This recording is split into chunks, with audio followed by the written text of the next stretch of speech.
Michigan could not throw last year. Michigan did not have quarterbacks on its roster who could complete passes down the field. It was pretty hideous to watch until it became beautiful in the USC game when they ran a 2-minute drive without throwing the ball. I've never seen it happen. I've never seen a team march down the field in a 2-minute drive, only running the ball. Even service academies don't do that, but Michigan had no choice, and they did it. But it is not sustainable when you aspire to win national championships, as Michigan just did 2 years ago. And they needed someone who could come in and throw the ball, and they needed it to happen immediately. And it happened to be that the best high school quarterback in America was in their backyard. And so they go get him. And now he has to be the guy, because they've paid him all this money, to bring them a passing game, even though they didn't actually really appreciably improve their receiver group. But that's neither here nor there. You go into the maw, into Norman, Oklahoma, where Brent Venables runs a very complex defense that is designed to fool the opposing quarterback. And you're going to put this true freshman in there.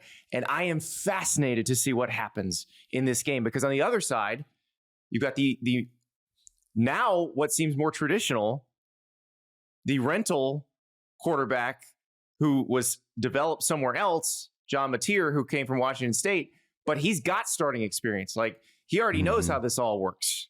It's gonna be so much fun on Saturday night. Well, Andy, it's a good point about like this all happening after Michigan had a 7-win year where they struggled passing the ball. Like, it's amazing what happens when you're bad on the field and how that can lead to or trigger boosters to sort of take action. I'm reminded of last year when Mississippi State lost at home to Toledo. You guys remember? And I think it was the next week, Mississippi State announced an $8 million donation. I think the single biggest donation from one individual that went directly to the roster, basically. So there's a reason behind that. I think somebody told me there, obviously it's my alma mater, so somebody did tell me there that it was supposed to be like $4 million, and they did some convincing at the end. The person who remained anonymous wrote the check for $8 million and said, "I don't want to lose to Toledo again." So it's just amazing. Yeah, dude, this is a great fundraising strategy. We got to start tanking games. If you're on the mid-level right now and you're listening to this, right? If you're a booster, maybe you have like a mid-level P4, what are the middle two we call it or whatever. Go out there and lose to the MAC, because apparently you'll get another check for it. Like, this is a great Kentucky strategy. blew it by beating Toledo. What were they thinking? Man. They've got to say for the buyout. Let's be honest. They're not paying that buyout. No, they can't. I've never seen. That's another show for another day. When the buyout's all due within 30 to 60 days, you ain't paying it. There ain't enough coal in them hills, boys. So the other part of this, and I kind of want to transition with this, but the other piece of this is the person who connected the Ellisons with Michigan was Barstool founder Dave Portnoy, proud Michigan man, blah, blah, blah. We talked about him last week. He was banned from the Big Ten stadiums for Big Noon Kickoff, which he is now a commentator on, but will be welcomed by the Big 12. They're going to the Cyhawk game, Iowa versus Iowa State in Ames this week. And Brett Yormark, the commissioner of the Big 12, is welcoming Dave Portnoy with open arms. And Jamie Pollard, the Iowa State athletic director, said, "We're not Ohio State." To which Ross Bjork, the Ohio State AD, goes, hey, that was just Fox. Which I'm like, okay, if it's just Fox, why does Fox not seem to mind this happening in the Big 12?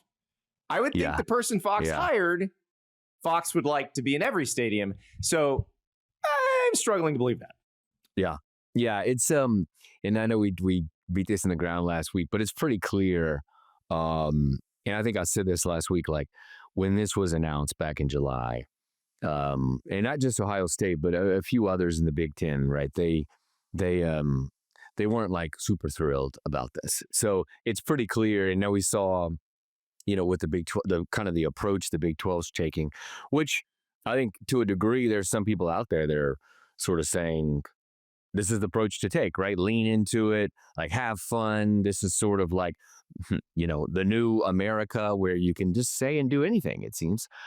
So like just kind of lean into it. But obviously there's a pretty large segment of people who are very turned off by sort of Barstool and Dave Portnoy's, whole thing, right? And so those people, and I can just see in the responses to my post yesterday about the Big 12 ADs meeting with Portnoy and sort of opening the door for him to do basically sort of whatever he wants on their campuses, that there is sort of a split on what people think of that. It's like, you shouldn't be doing that with this person in this company. Or then there's a lot of people that are saying, hey, lean into this more. This is the way to sort of approach it. I don't know what the right answer is, but certainly if you're Dave Portnoy, and we talked about this last week, when you get the pushback and the attention, any pushback, any attention, any acceptance like the Big 12, it's just attention. It just builds your brand more and more. That has always been a fascinating theory to me, that any attention, any press is good press. I think, look, I know there's a lot of resistance to Barstool and there's a lot of resistance to Portnoy, and for good reason, understandable reasons I certainly support. This doesn't come down to a morality play. I think it comes down to the fact that Brett Yormark, and pretty much everything he's done and the way he's approached expanding the Big 12 brand, was to close a financial gap. He's not in this for press. He's not in this to make it cool. He's not in this for WWE title belts and Jay-Z collaborations. It's let's make you life easier for Fox. Yes. So they'll please give keep us money. paying us money to televise our games. Yeah. Yeah, I don't want people to fall into the morality trap of should he be associating with Barstool. I think you can answer that question without really thinking about the Big 12. That shouldn't change things. The way to look at this is that they're just desperate to close a financial gap, and they're willing to ignore the moral reservations or objections of some of their membership. It's funny to think about the Big 12 because, my gosh, does that really represent a wide swath of ideologies, university makeups, just portions of our country, right? I mean, you think about the different representations that you've got at play in that group of schools. It doesn't shock me, Ross, that some members would say sure, and some members would have serious reservations against it. This is just a money play. This is all this is. And the Big 12 will continue to make money plays because they have tasked their executive leadership with being as aggressive as possible in finding forms of revenue to compete with the Big Two. That's it, and that's all.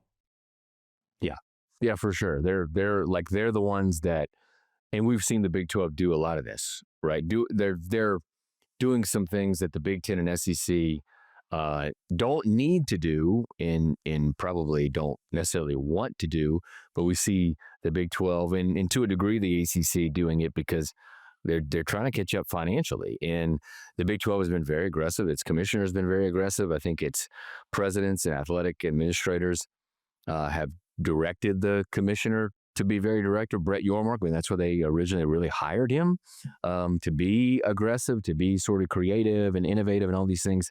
And we've seen some of this stuff like not work out. Like they talked about playing games in Mexico, and we saw that sort of for now at least isn't happening. And I saw this morning they struck like a new sponsorship deal with Allstate. Again, it's not renaming the league as they first thought they might get to that point of actually being the Allstate 12. But it is just it's another side. Maybe the Allstate partnership. 16. I mean, isn't it time if you're gonna sell your league name, you may as well correct the mathematical imbalance. I don't want to derail the show, but would anyone here care if they had a corporate sponsor as their main actual name? Absolutely not. I think we all grew up in NASCAR country. Maybe that's part of it. Bring back cigarettes. Like, make it the Marlboro 12. Camel Light.